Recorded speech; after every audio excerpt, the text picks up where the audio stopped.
আসসালামু আলাইকুম, সবাই কেমন আছেন? আজকে আপনাদের দেখাবো বেঁচে যাওয়া ভাত দিয়ে কিভাবে আমি আমার ছেলের জন্যে ফ্রাইড রাইস রান্না করি। কড়াইতে একটু তেল দিয়ে দিব, তারপর পেঁয়াজ কুচি দিয়ে দিলাম। পেঁয়াজটা একটু লাল করে ভেজে নিব। এখন ডিম দিয়ে দিলাম। ডিমটাও ভালো করে ভেজে নিব।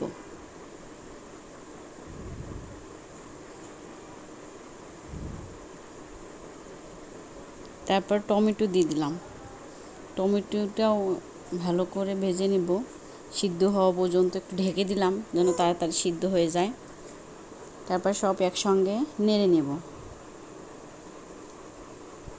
পরে আমি ভাত দিয়ে দিলাম। আমার ছেলে যতটুকু পরিমাণ খায় অতটুকুই আমি দিছি। আপনারা আরও বেশি বাড়িয়ে দিবেন, কারণ আমার ছেলে এর চেয়ে বেশি খাবে না।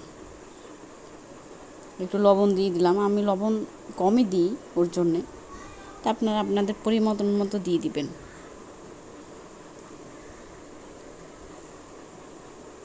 তারপর নাড়িয়ে নেবেন। এখন আমার বাসায় রান্না করা গোশত ছিল, একটু গোশত দিয়ে দিলাম।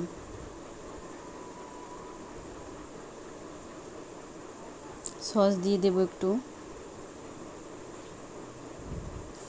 আপনারা যেরকম পরিমাণ সেরকম দিয়ে দেবেন।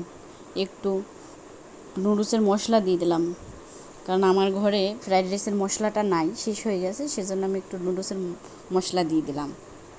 আপনারা চাইলে ক্যাপসিকাম, গাজর দিতে পারেন।